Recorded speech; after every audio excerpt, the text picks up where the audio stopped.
Hello, everyone, and welcome back to another brand new episode of the Collider Games podcast. My name is Dennis Den, and I'm here with a couple of guys. First, from South Africa, we got Josh Weyers. How are you doing, Josh?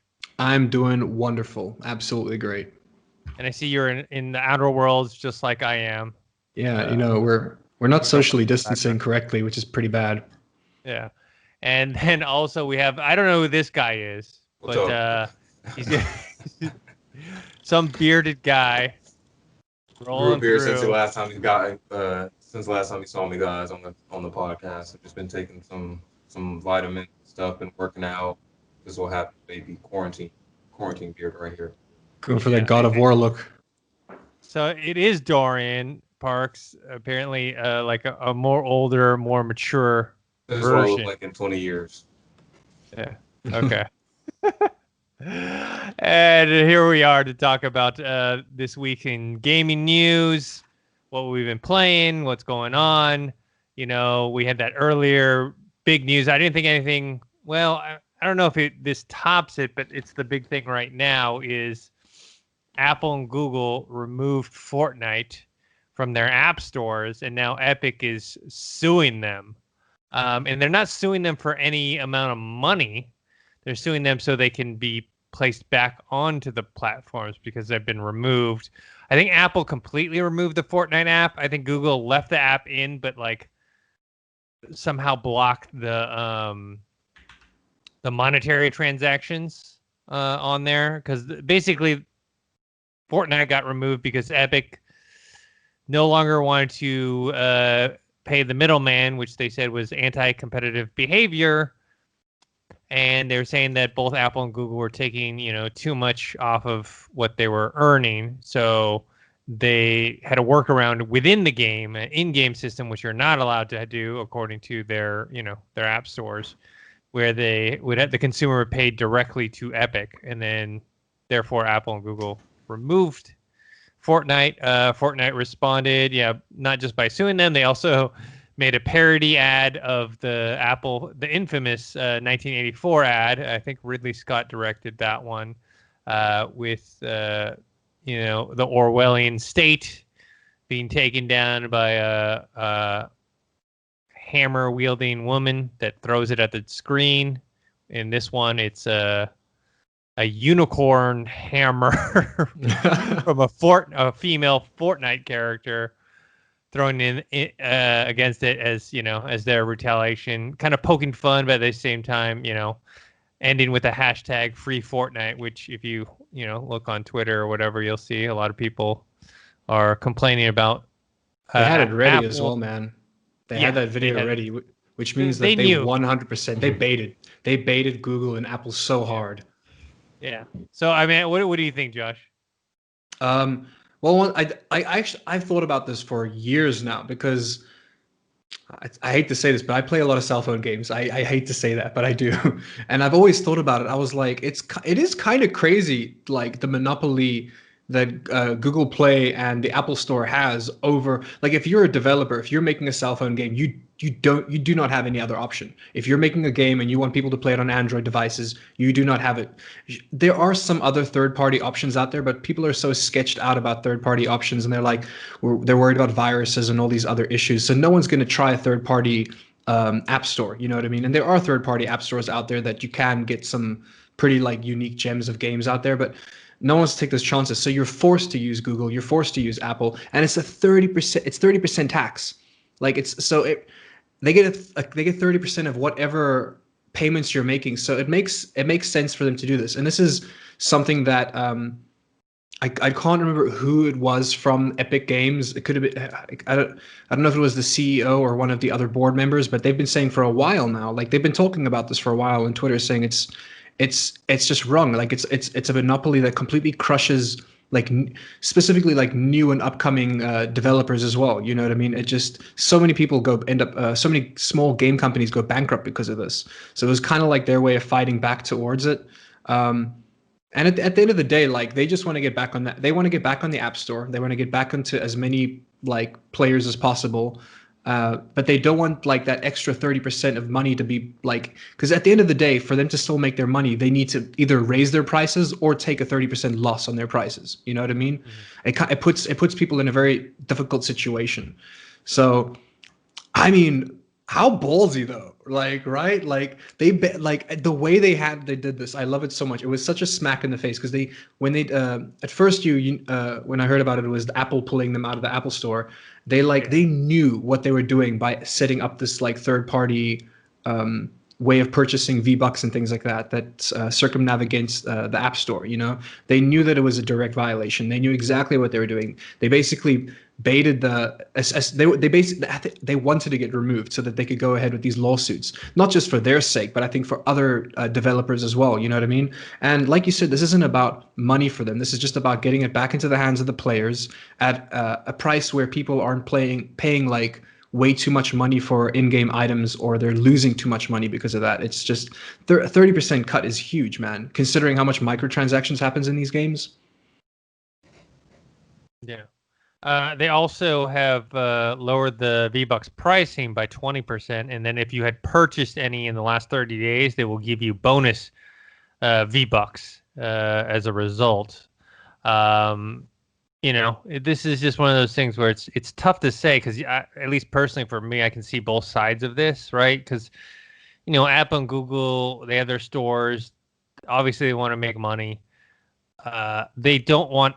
The problem with, let's say, letting Epic do this in Fortnite is then everybody will just start cutting them out and creating their own way of, purchasing stuff through the individual apps instead of through Apple or Google. And so they have to stop it here or it'll never end. But at the same time, if you're charging 30% on top, I mean, you know, that's also similar to the Steam store. You know, they're getting 30% every time they sell a game. So it's just one of those things where maybe there's a middle ground, and it seems like Epic doesn't want like 0% going to Google and Apple, but they want to negotiate a better percentage or fee or whatever. And I don't know. I think that they should have different deals per game, per studio, because obviously it'll vary. You know what I mean? If you're some like new upcoming person, they're not going to say, hey, I mean, maybe they'll do a nice deal with a new developer. If you're a new developer, maybe they'll do something where it's like, hey, for the first year we'll just take 15%, but then after that we'll take 30, or vice versa, you know. But with a game like Fortnite that makes so much money off of microtransactions, getting 30% of that transaction it's an insane amount of money that Google and Apple are making off of Fortnite. You know what I mean? Whereas when a game is that big and the money is that big, I feel like 15%, even 15% of that money is still a good chunk of money for them. You know what I mean? That's why I think like hopefully they can negotiate for like 15, 18%, or like you said, there's got to be a middle ground. All right, Dorian. So what do you think? So kind of like what Josh said, I'm kind of glad that out of any studio that would call or like have this plan ready to go ahead, I'm glad it was Fortnite out of all games, because they do have the power and the fan base to actually make noise, like with the hashtag going on and all that. So like they're actually making noise. And what I hope, like Josh said, what I hope comes out of this is that either they lower the price for percentage, like to 10% or something, like for every studio. So that way it's like, yeah, they deserve to get a little bit of the profit if they're hosting the game on their servers and on their app stores. But at the same time, Fortnite and all these other games have so many fans, especially on mobile, because everybody has a phone, everybody has an iPad to download this game. So of course they're going to get a lot more sales on the mobile devices. So I think it should be a case-by-case situation. But of course they don't have the time to like go through and evaluate every app and see like if it's an up and comer or if it's like a major studio. But I think there should be some type of agreement, some type of like third party consulting firm or something that can dictate the studios for them. Like if there's an Epic game, if there's a Microsoft, okay, of course they'll get like a 15 to 20% revenue from the apps. But if it's like an up and comer indie studio, like, hey, we're in bankrupt right now trying to even make the game. Like we're in debt right now for the game to even be on the store. So if it's stuff like that, I think they should like try to do a workaround. But overall, I'm glad that Fortnite and Epic Games are holding strong and trying to do what's right for their players. Because if you're trying to tax a player for something that they can get cheaper directly through the direct source, I would rather do that. So I'm glad Fortnite is sticking with their guns and not budging. And I hope that this could have a ripple effect inside of just all trade marketing when it comes to these third-party games and third-party purchases, because it's a lot of things going on in this industry right now. So I'm hoping that this leads to something bigger, because Fortnite is one of the biggest games ever. Yeah, I don't see them dropping to like something like 10 or even 15% from 30, maybe to 25, 20% max. That'd be a good move. Yeah, but you're right. There's just no time for them to go through every single app.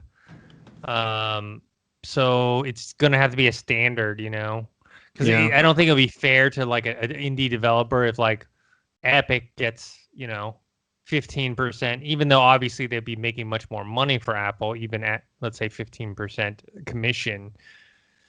And then the indie developer still being at 30, Or if there's just like a way that when you submit for the app, there's like a certain form that you have to like apply for, have verification for, proving that you're not a major studio or something like that, that this is like your homegrown app, like something that can prove on the form that it needs the revenue price for the share that they're hosting, that you have to minimize it for the lower company. So maybe if there's a form or something they can add to that, maybe, but I don't know. It's a weird situation. Yeah, definitely. So this is going to be an ongoing battle. What? I don't think they'll budge. If they go down to 25, I don't think Epic Games is going to budge for 25. Yeah, 25 doesn't sound like it's good. 20 they might. 20 might be that's a bit of wiggle room there. It's just because I'm still thinking like, look, the game is, I mean, this is with regards to PC sales, console sales as well, but in general, it's made over $1.6 billion, right? Yeah. So let's just say a good 100 million came from mobile devices, right? That's like $30 million that the app stores are getting. You know what I mean? Like, that's crazy to me. And I'm pretty sure it's more than 100 million too. I'm pretty sure it's more like that was just me. That was just me throwing a number out there. You know what I mean? Like, that's why I think even at 20%, that's still a win-win. But I don't know. Well, the problem is if Apple or Google decide to do that, then that's 10. That's the standard then. Yeah. 10, yes, that's 10% less for everyone, not just Epic. Exactly. Yeah. So that is So we'll see how this develops as time goes on. See who blinks first. Apple, Google, or Epic. I don't know. The way it sounds like to me, it sounds like none of them are going to budge. Yeah. Because Apple and Google are such larger companies than Epic's, and it's more like the fact that they don't want to let the whole store be that way. And then Epic at the same time, Fortnite's making them so much money, It's such a stalemate, It's genuinely like a pretty bad stalemate. Like, here's what I think is probably going to happen. If they do budge, like I said, I think ideally 18% sounds nice, but like 20 is the only thing that I think could make it work. But then it's for everything, and that's a bit tricky. Hopefully there's situations around that, but either they're just going to make amends, everyone shake hands, make up, and just get the apps back on the store, because obviously Apple and Google are losing money as well, because they could be making way more money from that 30% cut of the store, Or what I think could happen, this is less than likely, but if they can market it correctly, Epic Games could come up with their own launcher for mobile devices where you would have to go into the settings and allow third-party apps to be downloaded from a website. And it's just people don't want to do that. But I mean, I'm more than happy to do that because I trust Epic Games. If I download an Epic Games launcher on my phone from their website rather than a store, then that already cuts out and shows that they don't really need a Play Store or an Apple Store. You know what I mean? It kind of flexes if they're able to do that. It'll be like a pretty big flex, and kids want to play Fortnite, man. They're not gonna not play Fortnite just because it's not on the Apple Store. Like, they'll find a way. I could see then Apple though just doing some sneaky stuff and then doing an update patch or something like that, just to where if you try to open it or something, it slows it down or something. Like, they'll quietly, so true. They'll subliminally like mess it up in the background, but won't have they'll be like, oh, you can do that, but just in the background they're being sneaky about it and trying to mess it up. But that's a good idea though. But I could just see Apple countering and be like, these mother. That's so true. That's very Apple. They can do that though because they're Epic and they have Fortnite. You know what I mean? Yeah. They can use that leverage, but if it's something else, an indie developer can't get someone to go to a website to download an app to install versus the store. Yeah. What do you think if they come up with their own app store? If Epic comes up with the Epic App Store, that could be a game changer. Apple would block it. Yeah. They would block it. With their monopoly. All right. Let's move on to another big story this week, which almost could have been the main topic for today. Me and Dorian already talked about this, so we'll get Josh's input on this first. But Xbox Series X, the first part is it's confirmed to be coming out in November. Looks like November 6th, according to a leak controller, box. It says do not sell until November 6th. But the big news is that Halo Infinite has been delayed, and it has been delayed to 2021, which means that Xbox Series X they lost a launch title. Well, yeah, and it's their only big one that everyone was waiting for. Technically, it's not exclusive to Xbox Series X because it's available for Xbox One at the same time. But really, it's the big one that people were waiting to play, and now it's not. Me and Dorian talked about all the implications of that. Phil Spencer says Game Pass is the key. He went on Gary Whitta's Animal Crossing show to talk about it, and he says they've got more announcements to make, and that there was a mutual decision between him and Bonnie Ross, who runs 343, and they decided, okay, it's better to delay Halo Infinite, even the multiplayer part that's free to play. They probably could focus all resources and get that ready, but they want to launch it all at the same time instead of piece by piece. So that's the way it goes. Josh, what's your take on this, and what are the implications for Xbox Series X? Man, well, first of all, the video you guys did is up on the channel, so for anybody watching that's interested, do check it out. It was a good video. And then secondly, just wow, dude, wow, I mean, I don't know how I would react if I was a genuine Halo fan. I like Halo, but I'm not a diehard Halo fan. I wasn't buying every single Xbox just to play it, you know what I mean? And there are tons of people out like that out there, but it's just, dude, this is gonna affect their sales so badly. And also I feel because the console's set to come out in November, I feel that's too soon. You know what I mean? At least in terms of finances, people are still getting back on their feet and stuff. People are still job hunting. Everyone's still getting used to whatever the new normal is, whatever the hell the new normal is gonna be.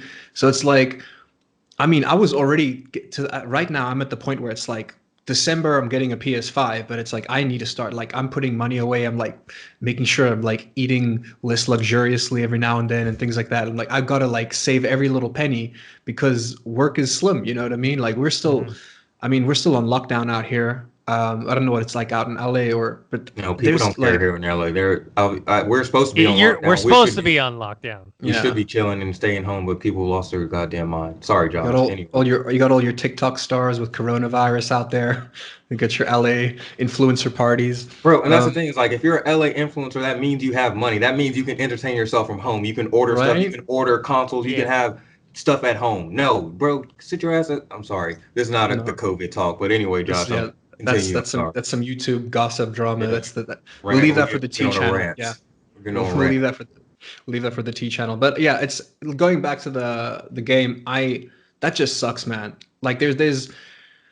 It's clearly going to affect their console sales. You know what I mean? There's still going to be quite a bit of hype around it, and they're still going to get some sales in. But I think them releasing the console in November without Halo is such a bad idea. Even if they push the console release date further into December, that's still, I mean, once again, 2021, that's when we're going to get Halo. That doesn't really save them much. And it's not like they're going to pull a Gears of War 5 out of their ass. You know what I mean?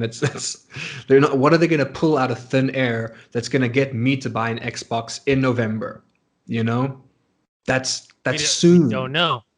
Yeah. I mean, we don't know. I mean, unless this next showcase shows off or announces some big titles. Even if they do, they won't be ready for launch. You know what I mean? Yeah. We the long rumored quadruple A studio that Xbox or Microsoft is creating or already has created and perhaps is making this awesome game hypothetically. There's no way it's going to be ready for a November launch. It's probably going to be next year. So it's going to be one of those situations where there is no really initial pull. To be fair, I mentioned this on our video, Dorian. The PS5 doesn't have that many, like exclusive just to PS5 launch titles. You have Godfall, and you have, even though Godfall's for PC as well, but PS console only and Xbox, I PS5. think. What Godfall? Godfall is only PS5 and PC. Oh, really? Yeah. That sucks even more. Yeah. So they have Miles Morales, Spider-Man, which is a huge title. They've Godfall. Okay. The Horizon Zero Dawn. Well, the next Horizon game. I don't think that's the launch title, though, is it? Yeah. No, I don't think it's a launch title. But it is coming out at the end of the year, isn't it? It might not be coming out at launch, but I think that unless I got that wrong, but I thought that they were getting it ready for Christmas this year. What's the new one called? It's called Horizon. Horizon. No. It's like Ford West or something. It has something like West in the title. Yeah, Forbidden West. Forbidden West. Yeah, what's the release date on that? State that is. If that's 2021, that's going to suck. 2021. Well. So, but at least they've announced it and then we know it. Like there are. We're getting GTA 5, Dennis. How could we forget? Yeah. Which I just got for free on the PC through the Epic Store.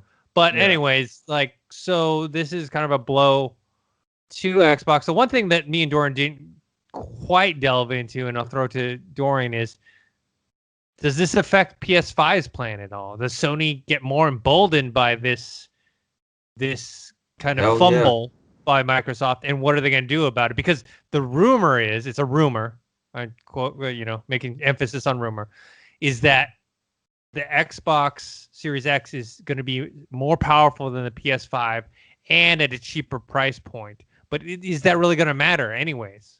No, I mean, in my opinion, if I'm Sony right now, I'm chilling back, watching movies, eating snacks, chilling, relaxing, taking my sweet time with how I'm approaching this, because now I feel like if I'm Sony, I think we have pretty much won this. At least at launch, we've won the battle at this point with the marketing for the Miles Morales game and just the general hype overall. Like, I think they've done a better job of like having a solid plan moving forward. And I know this COVID thing, everybody didn't see this coming, and like that definitely halted 343's production with Halo. But I saw a couple comments in our video, and they were like, yeah, I get that you have to delay the game to make sure it's right, but it's like at the same time they had almost 6 or 7 years to have this done. So it's like, if you have that much time and you're still trying to figure it out, like by the time it's launches, like, come on now, you should almost be nearly done by this point. So I kind of hear both sides of it. It's like, they've been working on it for so long, you should have had it ready for launch. But at the same time, we have this stuff going on. But if I'm Sony, like I said, I think we're set. If I was them, I would just go ahead and just market the hell out of the Miles Morales game as they've been doing, and then just keep that like they've been doing, talking about the Avengers game. Just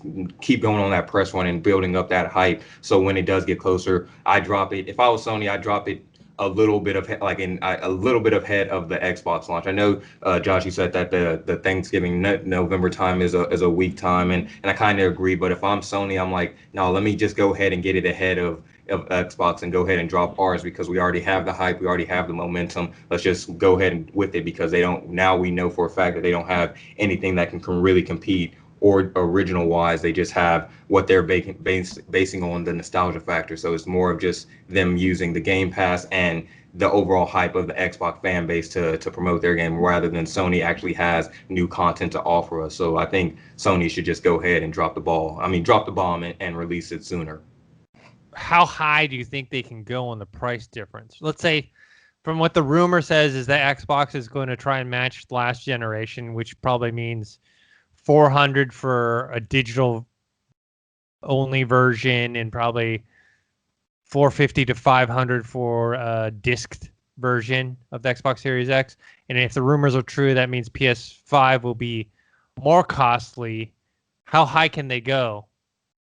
You know? Now that you're asking a question at that one, because there's only a certain price my wallet will allow me to reach. So if they go like 550, 600 for like the disc version, which I doubt they'll do, but it's just like, bro, that's too much. But like I would say 450 for the disc version. I would say 450. I think that's a solid price in my opinion. Like if they just kept it between 400 and 450 for the disc version of the PS5, I think you might have to lower the cost. They might not see as much revenue as they would see, but I think they'd be able to sell a lot more PS5s if they have it in that price range. Because I feel like that, like we get to the 500, 550 range for a disc version, depending on the gigabyte size. I think you're asking a little bit too much from your consumer.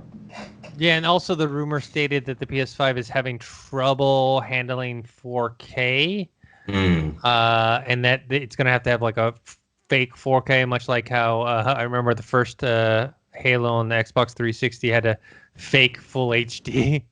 Like it wasn't full HD resolution. It was like scaled. So people are saying that's just what the rumor is saying. Like, but like I said in previous podcasts, I don't think it really matters, to be honest. Like, so Xbox Series X is more powerful. That's not really, people aren't buying Xbox Series X, only because it's more powerful. You buy a PC that's more powerful, you know what I mean? It's about the games, and right now PlayStation has them and Microsoft doesn't. They could have it in the future. They have things in the works. We just haven't seen it yet, or maybe it's just not coming this fall. But yeah, I think money-wise they can go a little bit higher. Josh, what do you think? How far can Sony push it in terms of the cost? I mean, I've had my heart set on this number for a while now, whether I like it or not. I think that they're going to go with $500 for the non-digital version.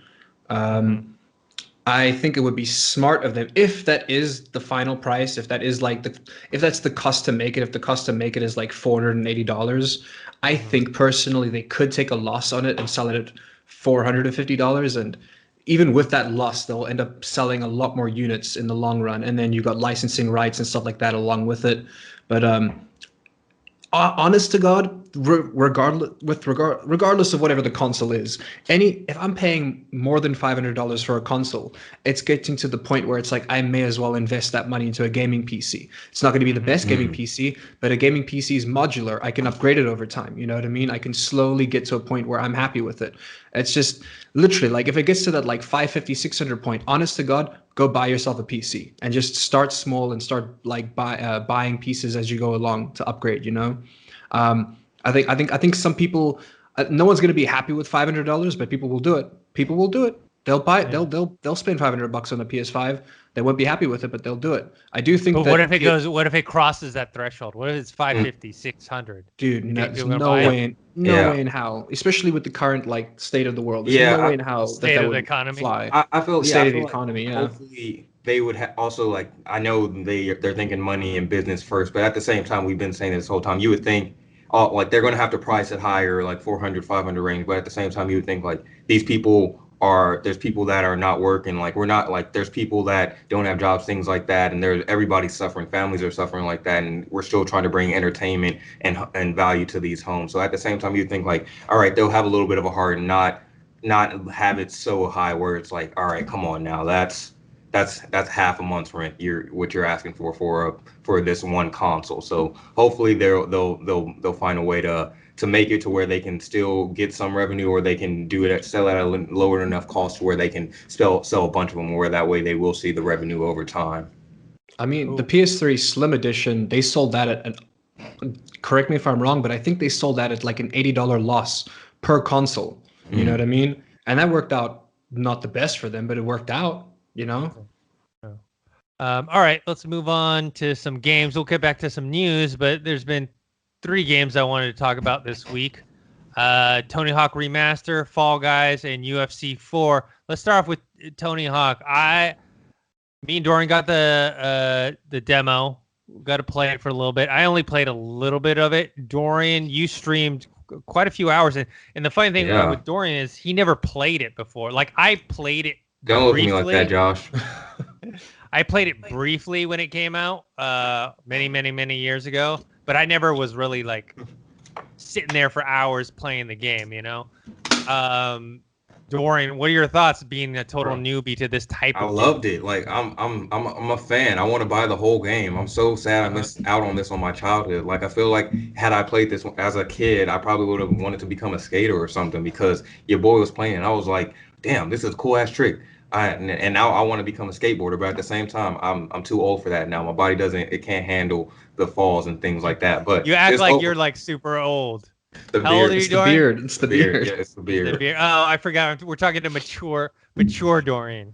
Yeah. But yeah, so I like was just I had so much fun, and the music also was just by the time I finished after the third hour because they have it on the same songs because it's a demo, but I was just singing along with those songs in the Gorilla garage Radio. park, just skating around trying to do tricks and shit, and it was awesome. I'm horrible at it, but I feel like over time I can become a master of the Tony Hawk pro skater because it was a blast. I have no issues, no complaints with it thus far, and I can't wait to stream some more of it.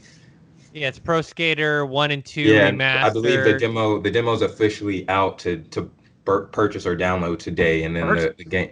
I think it's purchase, I believe, but either way, I think it's available today, and then drops September later this month, I believe. Yeah, in the demo, you only can play Tony Hawk. There's all the the customization is, but they show you all the stuff you can unlock, but you just can't unlock it yet. Yeah, I mean, I played this a little bit. I'd say I'd probably clock in maybe a few hours in my life playing this game, like 2 hours, maybe 3 hours, just because it was a game that one I didn't own. It was friends owned it. And they would play it all day, and I would come over and play a little bit here and there.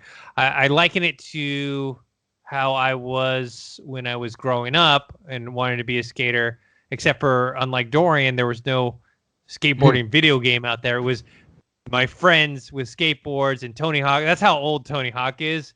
Like he was like the young guy back then, you know, like everyone had their own skateboard line, and I thought it was really cool. They had all their designs. Tony Hawk was a big one, all these other guys. But I tried to skateboard and I sucked. I had no balance. I fell on my ass, fell on my, I think at one time I scraped my arm or whatever. Just couldn't get the hang of it. And I feel like my video game playing of Tony Hawk is the same way, where it's fun. I like it, but I suck at it. Dude, I think in this current demo that I played, I think my top score was only like 20,000, you know? Like, I think that's better than mine. Are you sure? Because like No, I was pretty falling low. all over the place. It's No, I pretty think low. I nailed some. I nailed some special moves. Like I feel like I'm starting to get the hang of it. It took I me got like the no first. special moves. It took me like the first hour and a half of people coaching me through the chat just how to do a handstand on the rail. Like it took me so long to figure that one out. But once I started getting it, I feel like I'm starting to get the moves, starting to get things down. But overall, I'm having a blast. But yeah, it took me the first couple hours. Every other jump, like I would be on the ground and somehow I'd fall. I'd be like, bro, I didn't even try to jump anything. I just fell because I'm trash. But by the time we got to the last bit of it, now how I'm playing, I'm starting to get used to it. But yeah, I think this is the first skateboard game that I think I might actually end up purchasing. I'm pretty excited about it. If I'm not mistaken, isn't it $39.99? Is it a cheaper price because it's a remaster? I think it's $40. Yeah, I think it's $40, which is a $39.99. great deal on it in my opinion. You know, I would have paid $60, but that's just because I'm a diehard fan. Yeah, and Like, it seemed like $40. Anybody that has played it, everybody in the chat just had like major waves of nostalgia, and they were just like, "Damn, this looks fun," and things like that. So I'm glad that it seems like it's also appeasing the older fans that grew up with it. Yeah, the demo's available now, actually today, August 14th. The actual game comes out on September 4th. So I'm sure a lot of people with all that nostalgia will play the demo, and because it plays and feels and looks, you know, obviously with revamped graphics, just like the original. So people will just get that nostalgia hit, and then they'll be like, "All right, I'm buying this." Yeah. Does it say how to get the demo? I think probably on whatever you're playing on, you know, like store. Sure, it's like I think like PlayStation Store, Xbox Store. Yeah, and the Epic Store, I think as well. All right. I don't know if you guys are ready for me to go on go down this rabbit hole, but I've been wanting to go down this rabbit hole for a long time. The skateboarding video game genre. Like Okay. this has been brewing inside of me for a couple years now, right? Because it's been years since we've had a good skateboarding game. So people they made Session sucked. That was like, in my opinion, that sucked. That was on Steam. A game did come out recently called Skater XL, and it is the most realistic skateboarding simulator that you can play, because the left stick is your left foot, the right stick is your right foot, and it's a very intuitive way of flicking the sticks that actually, like, it's more realistic. The game's about $40. There's no story mode, there's no nothing. It's just you get a couple parks and you get to skate. But because of the game is completely physics based, no move ever looks the same. So the game is great, but people are saying it's lacking the story. Is it really worth $40? How much replayability does it have? You can't be doing these insane tricks that you want to do. So it's like, yes, it's realistic, it's fun for that reason, but people are missing the story and the crazy combos and the crazy tricks. So it's just such good timing. I mean, everyone in the skateboarding video game genre community, we've been praying for like a Skate 4, specifically like a Skate 4 or at least a remaster of Skate 3. So when they announced the remaster for Tony Hawk's Pro Skater 1 and 2, that was like out of the blue. Everyone's so happy. I clocked so many hours on Tony Hawk's Pro Skater 2 as a kid. So many hours. To the point where I have so many questions about this remaster and what, like, for instance, do we get to have Spider-Man as a hidden character? I don't know. What? Exactly, Dorian. In Tony Hawk's Pro Skater 2, you could be Spider-Man, and he had a move where he would throw the board away and web sling it back to him. It was the coolest freaking thing. There was like secret Wow. levels and all these. I'm sure that, I don't know. There's obviously like legality issues regarding putting putting Spider-Man in the game as a hidden character. They used to have who was the pro surfer, Kelly Slater. They had Kelly Slater as like a character in the game, and he rode like a shark as a specialty move. It was very like, so it's I'm looking forward to all of that. You know, looking for the hidden videotape on each level. Love Tony Hawk's Pro Skater 1. Love Tony Hawk's Pro Skater 2. This is going to, like, this is such an easy win for whoever owns the IP now. It is such an easy win, because Tony Hawk's Pro Skater 5 that they released a couple years ago was trash. Like, it just completely like crapped on the name of Tony Hawk's Pro Skater.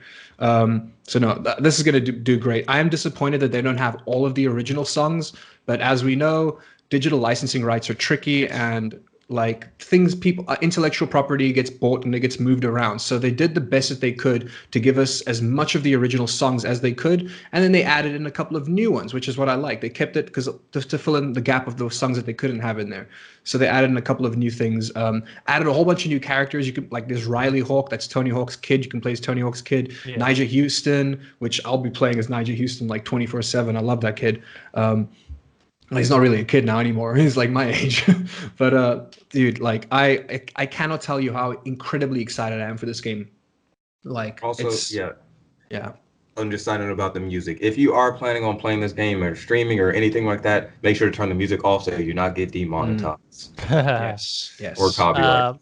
All right, another game that's kind of, I don't know how big this how long this trend is going to go for, but it's pretty popular right now. The Fall Guys. I told you to download it, Dennis. Like, came out of nowhere, and then all of a sudden everyone's talking about it. I watched Dorian play this live stream it. Dude, you were getting so mad. It's a game that people either love or hate, or both. Which Dorian, I think, is both. No, dude, I hate the game. I don't. There's no love. He keeps playing it, but you keep playing it because I'm trying to win. Like, once people want to watch you play it. Once I get the crown, I'm done. After that, I quit. I'm never going to touch that game again. I will drop my console as long as I get the crown. That's all I want. That's one time, and then I'm done, because that is such an I'm getting mad right now just you even bringing up the Fall Guys. Like, that game is so infuriating for no reason. The tilt level, whoever created the tilt level, I personally want to speak to them, because that. Anyway, yeah, just it's such a. Oh, man, that game is so annoying. You want to explain the game to people who haven't played Josh, it yet? you can explain it. You can explain. I don't want to talk about that game. So I know I told you guys about this game last week on the podcast, but now it's like out there. It's super viral. Every single streamer's playing it. Everybody's playing it. Yeah. I got a couple of complaints about the game personally, which we'll get to in a second. But for the most part, it's a mixture of like Total Wipeout as well as a couple of other like Japanese game shows where it's like you're essentially 60 people and it's a battle royale where only one person can win at the end of it, but you're playing these like rounds, these like platforming. They look like penguins. Yeah, it's like they do look adorable. So many people are going to cosplay them, by the way. I tell you right now, Halloween, so many people are going to be Fall Guys for Halloween.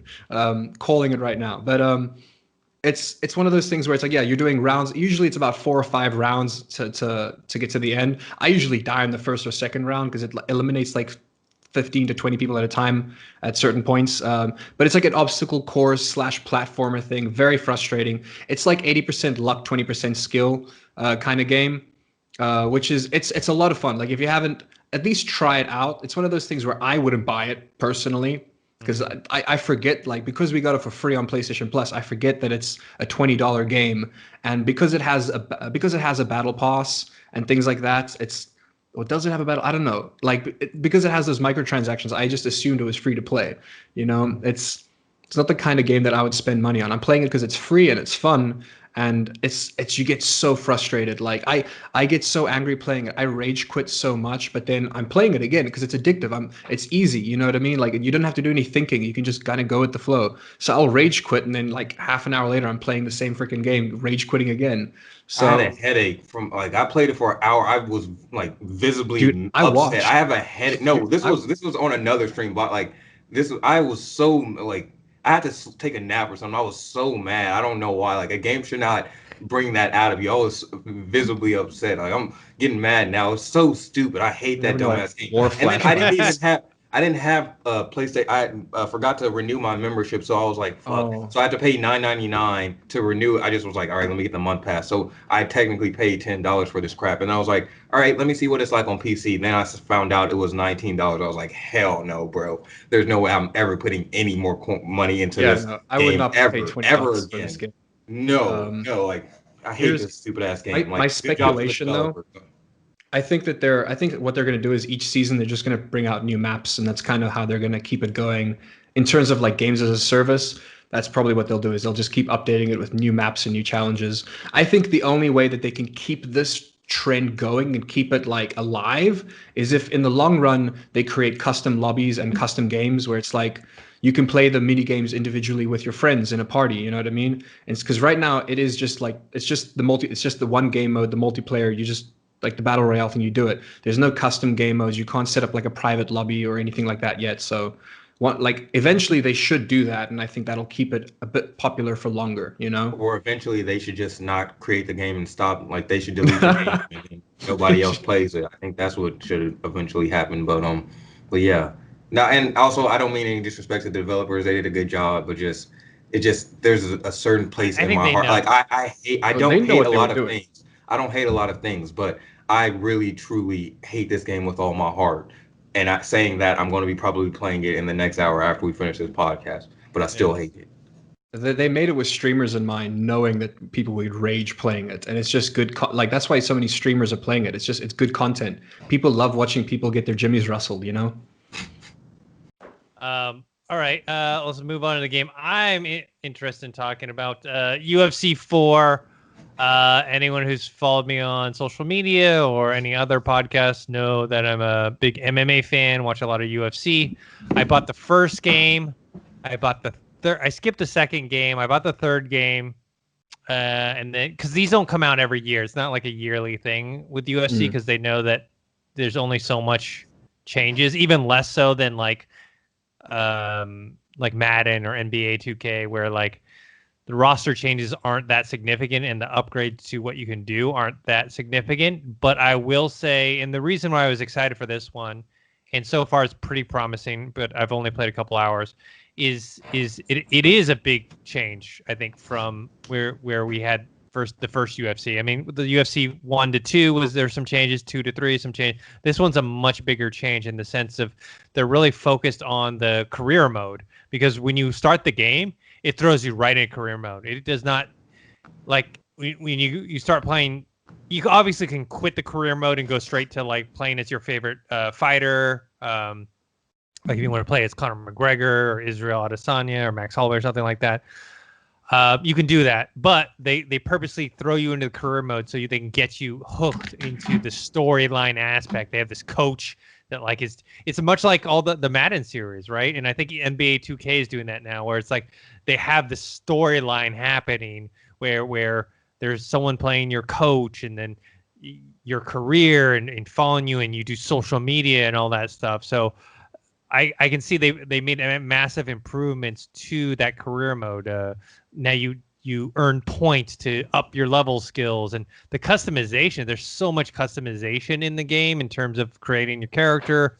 You can like put tattoos on them. You can pick where on their body you want to put it, how many. You can do layers of tattoos on people, hairstyles, walkout songs. I'd say this is one criticism I have is they have a ton of different songs you can choose for walkout songs, but most of them are like those kind of like royalty free, not that they're bad songs, but they're like instrumental songs. They're not really like real songs. You kind of want, and obviously they didn't want to spend the money or don't have the money to spend on like the real legitimate, like, okay, this person comes out to this copyrighted big hit song, getting that in there.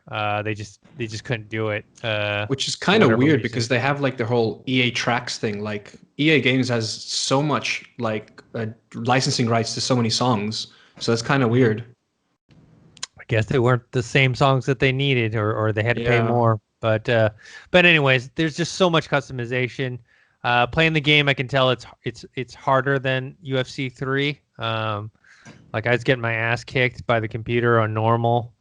Even though sometimes the one time I was winning, the game froze on me. I was winning a fight and the game froze on me, and I had to restart the whole thing, and then I lost. So I was kind of upset. How's the grappling? Because they said that they try to make it a bit more easier. They added a grappling hook in UFC 4. No, not grappling hook. Grappling.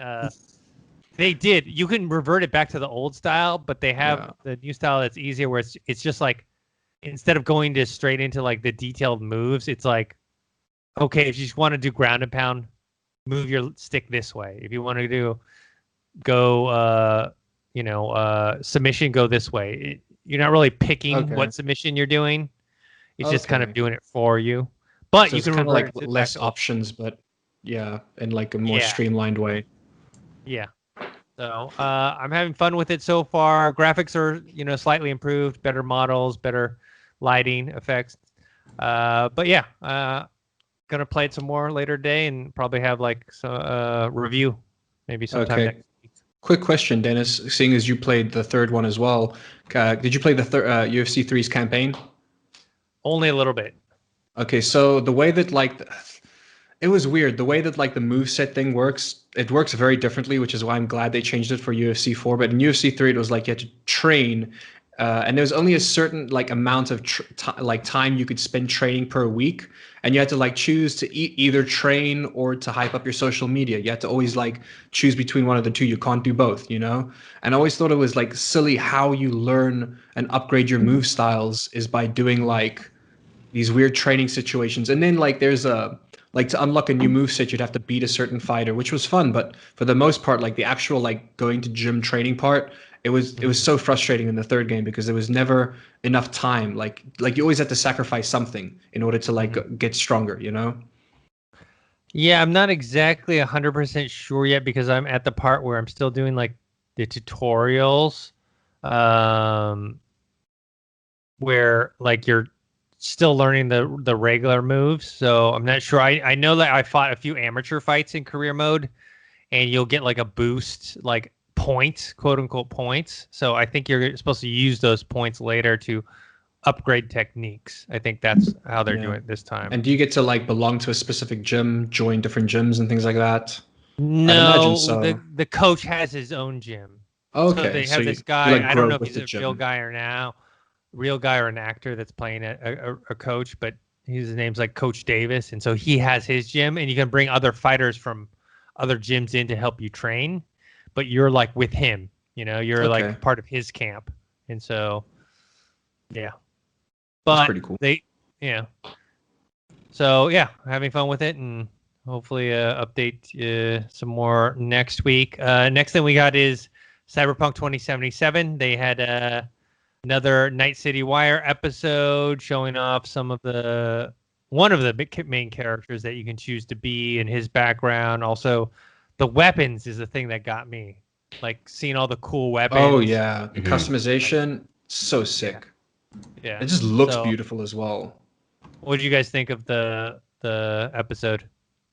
From what I watched, I was really fascinated by like how they went into a little bit of detail on just like the street kids and the nomads. Like I definitely, like, after seeing that, I was like, I'm for sure picking out of all three of them, the street kids as like probably my base to start out for the whole story, since it like stays with you throughout it. But overall, I'm like, this is definitely, not saying I was not hyped for this game, but like since the delay, like I put it on the back burner, I guess, just like waiting for other games. But now that like we're getting more and more details about it, it's definitely winning me over a lot more. And actually, now that I have like a general sense of what everything is going to be about, but love what I got to see thus far on that the trailer or the Mid City thing, Mm-hmm. Yeah, to me, it's sounding more and more like. At first, I was like, "Oh, it's more like Fallout, but in a cyberpunk era." But now it seems like it's more like a first-person GTA in a cyberpunk setting. That's the feeling I get. Josh?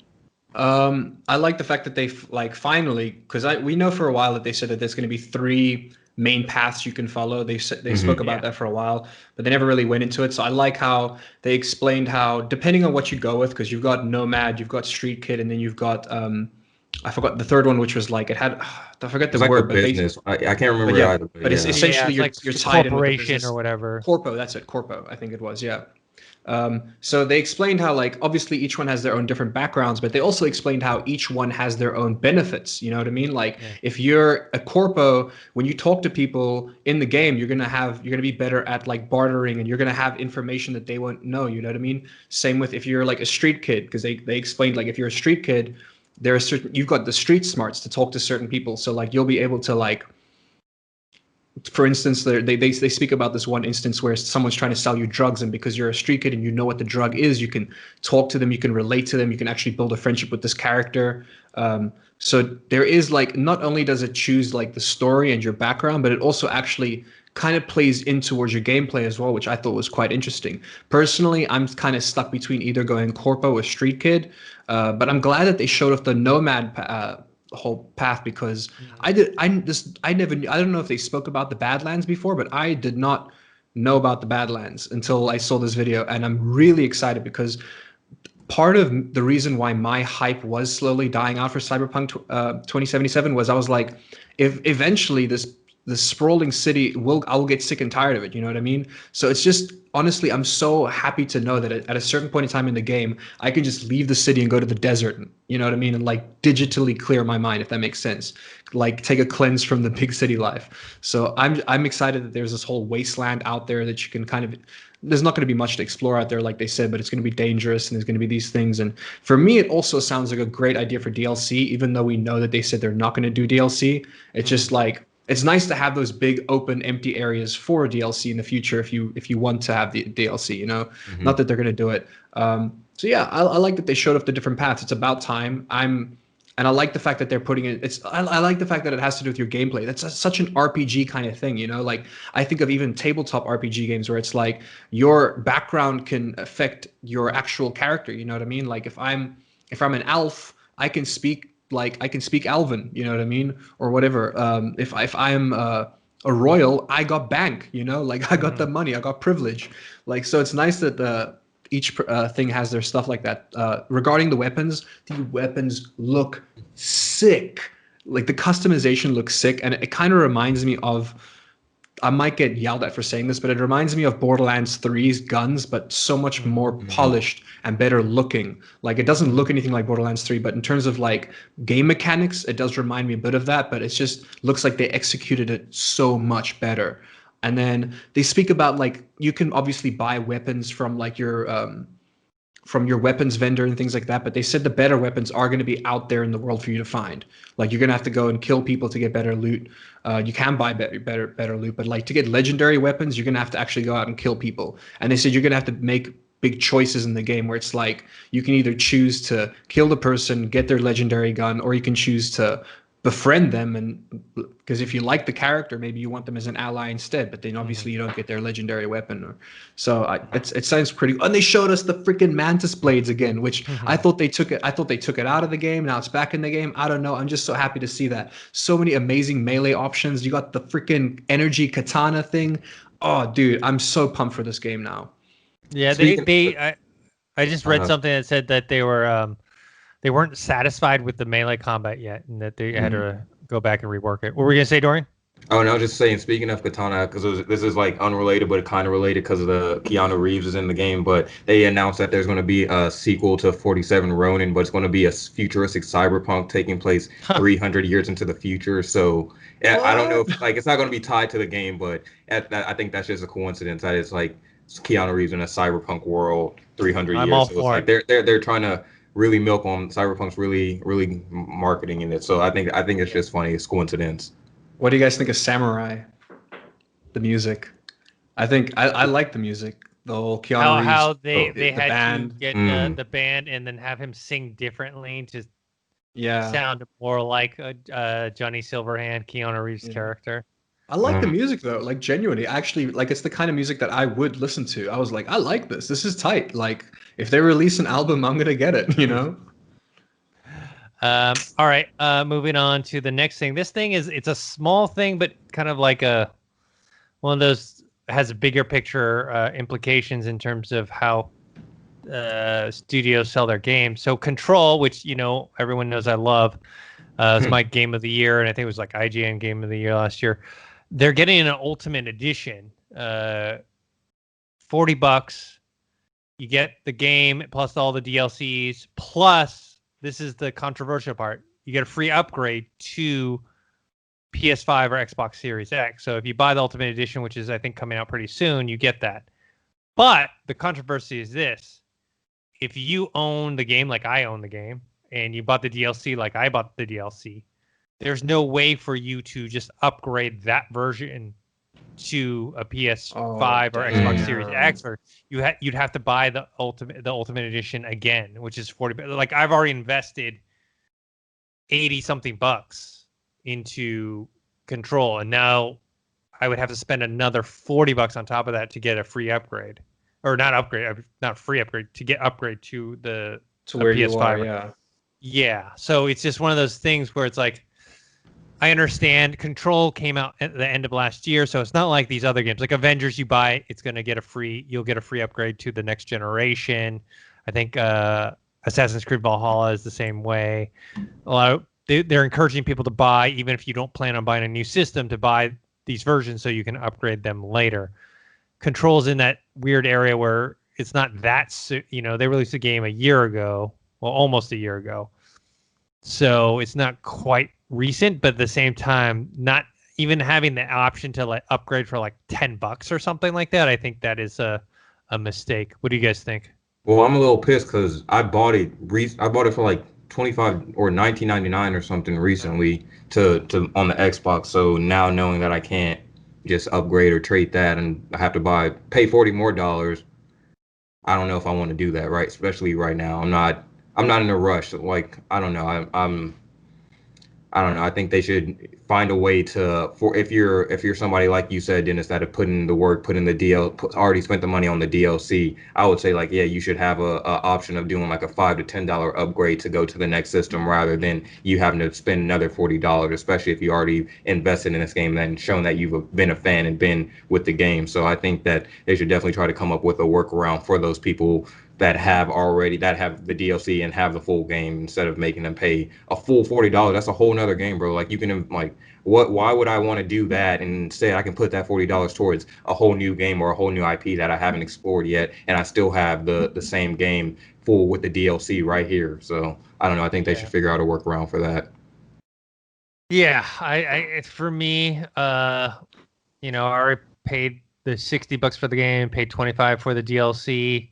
I'm gonna play the DLC. I love the game, but I'm not paying $40 to play it on the next generation. And this kind of goes back to what Josh was saying about PC versions and being able to upgrade, because the upgrade is in the PC. You know what I mean? Like you just upgrade whatever your card is, and the game itself, as long as they keep it maintained, will update with it in terms of the graphics capability. So just a lot of people are not happy about that, and I'm one of them. I think they'll bring it, like, not right away, but I think as time goes by, it would be in their best interest to release that, because that is extra sales. Because people who have already played the game on this generation right now, they're less likely to be buying the game for the next generation. You know what I mean? Yeah. But if you give them a $15 upgrade option, they're a lot more likely. You know what I mean? Yeah. And I think of Final Fantasy 15.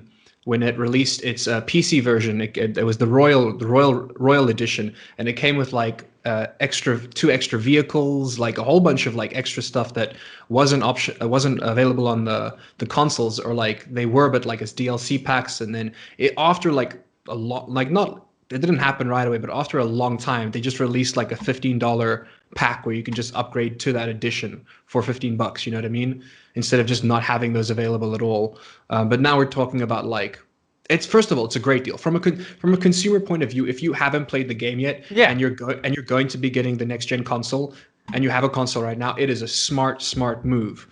Me personally, I wouldn't do it because I got it on PC so I can check out the ray tracing. Like I have the upgraded version right here next to me. I'm good to go. And it was, you don't need to wait for the next gen. Yeah. And full price, it was $26 full price for me. That was without any sales. Like that's its full price in my region, $26, which is crazy weird. It's I don't know why, but I wasn't complaining. So yeah, good for new customers, bad for people like you, unfortunately. Yeah, we'll see if Remedy changes their mind and offer some sort of upgrade path for previous customers. I mean, don't they have another DLC coming out soon? Didn't we speak about that last week? Yes, it's coming out, I think, next week, if I'm not mistaken.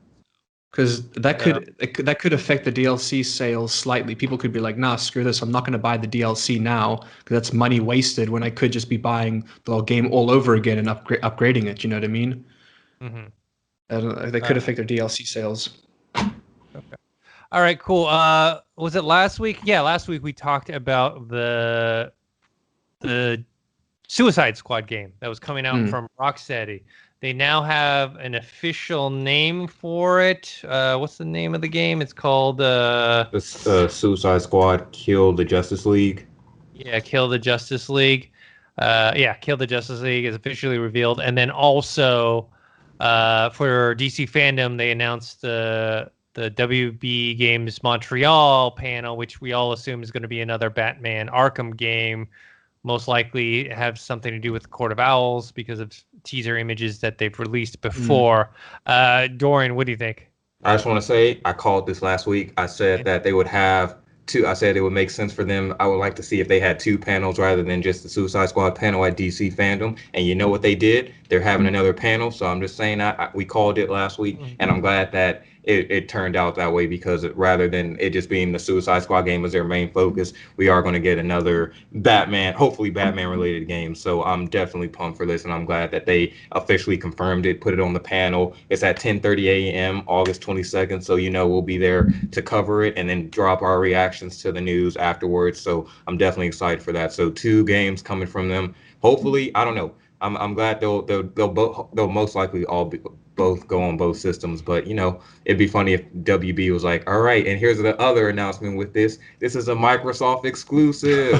I doubt it'll happen, but I think that'd be funny. I doubt it, especially because WB or AT&T, whoever owns them now, came out with a statement saying that no, we're not looking to sell W games. I don't know if that's a ploy. That might be a ploy to up the price, to potential buyers like Microsoft. Microsoft is interested in buying TikTok. They obviously have a lot of cash. Maybe they want to buy WB Games, and maybe AT&T does want to sell it, but they want to be coy, and they'll be like, oh, I don't know if we want to sell. And Microsoft jacks the price. Who knows? But yeah, I'm looking forward to that event. I'm hoping they have 2 teaser trailers come out with hopefully some gameplay. Maybe it might just be, cinematics. Who knows? Josh? I feel like, no, Josh, yeah. I mean, we literally, like, we all said it last week. Like it would be stupid for them not to do another Arkham game. You know what I mean? Like it's just because it's one of those things where like if they were only going to be doing Suicide Squad, that's a risk, man. That is a risk. If it doesn't work, then they're screwed. That's a loss. You know, that's a big owl. So I'm glad that they were smart enough to have been, because they it's like we said from leaks from like a year or so ago. We know they have been working on this for a while. They've been working on something. So it's nice to know that we're going to get another Batman game. It's probably going to be amazing. Because I mean, looking back at all the previous other Arkham games, Arkham Origins was the only meh one for me, you know, but the rest were pretty freaking awesome. Even Arkham VR. So, which is something else I'd love to see a sequel for. Is I'd like to see another Arkham VR. You know, that's me personally though. I'm looking forward to the reveal. What for that time? That would be bad. People would be Arkham so Knight upset. VR. Arkham Knight VR game. They've been teasing that the whole time. People would be so upset, man. But yeah, I'm looking forward to seeing what they're going to say and what they're going to show. Also, like, talk about what a name, attention grabbing name. Suicide Squad Kill the Justice League. Like that's going to grab people's attention. They're going to be like, what?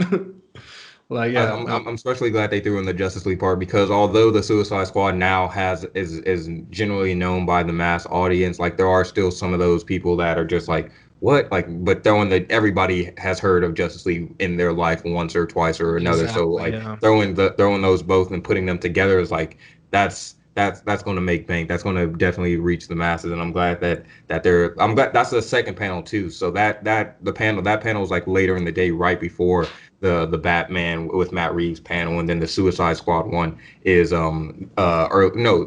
flip it. Suicide Squad one is earlier, and then the Batman Montreal panel is later in the day, before the Batman panel with Matt Reeves. So excited about that, especially the Suicide Squad one, because I think they should have gameplay footage for the Matt Reeves, the Batman game.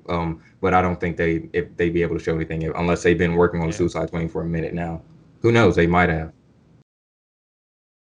All right, I think we are running out of time, so let's just wrap this up with what everyone's been playing and also what your social handles are. Let's start with you, Josh. What have you been playing in been playing a week or so?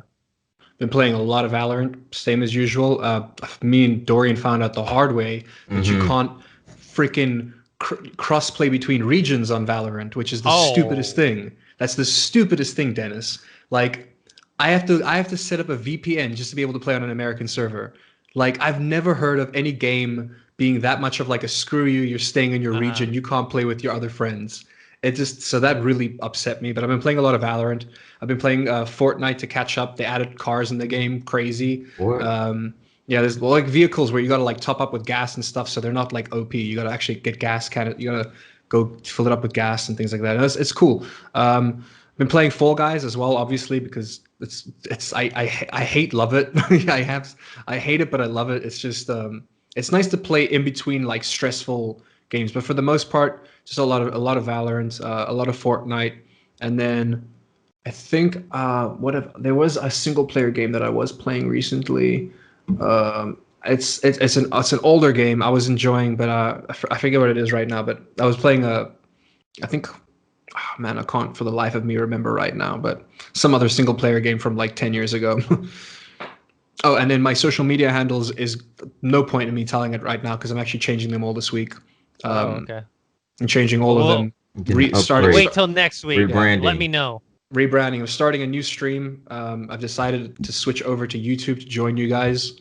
I'm going to rebrand and I'm going to start streaming on YouTube instead. I'm looking forward to it. Cool. Dorian? I've been playing Tony Hawk, the remastered demo. Been playing Fall Guys, unfortunately. I hate that game. What else have I been playing? Still trying to beat Horizon Zero Dawn, like just campaign mode by itself on the PC. Loving that. Really loving the story, just loving the game in general. And then besides that, I'm starting the Avengers beta from the beginning again on streaming that and just replaying that again because the beta is available again this weekend. And besides that, just streaming, trying different games, playing a little bit of Valorant, but yeah, I recently fell back into Apex. I got the Apex bug again. Haven't played in weeks, but since we got a new character coming up in the next week or so, I've been trying to get back in the rhythm of Apex just because I still do love the game. So that's all I've been playing. I did want to just also do a side note that Ghost of Tsushima was the best-selling game of July 2020 in the U.S., and it is the fourth highest launch month sales for a Sony published title. So I just want to give a highlight to Ghost of Tsushima. They've been killing it. We're definitely getting a sequel now. We're definitely getting that sequel, baby. So hopefully we get that news soon. But yeah, you can find me on Twitter at Dorian Parks and Rec, and you can find me on Instagram at Dorian Parks. You can find me streaming here on YouTube, and then I'll also be doing a couple streams on Twitter as well, since we have some followers over there. So we'll definitely be streaming some more on Twitter. So look out for that. I'm really excited about that. Cool. Like I said before, I started playing UFC 4. I'll play some more of that this weekend. I played some Tony Hawk. I'll probably throw a little bit of that in there. I've been playing God of War, I think the most lately. I think I'm about halfway through the game right now. Have you unlocked any other weapons yet besides your axe? No. I still just have my axe. Still I'm got a lot more to go, upgrading it buddy. and upgrading my armor, upgrading all that stuff. Yeah, I mean, I'm really enjoying the story. I'm enjoying the combat.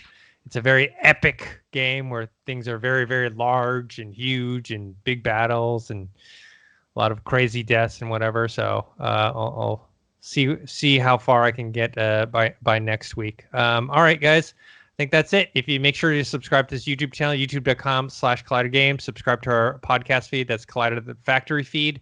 For this podcast, interviews, and all other stuff we have. Until next time, we'll see you guys later. Later. Peace.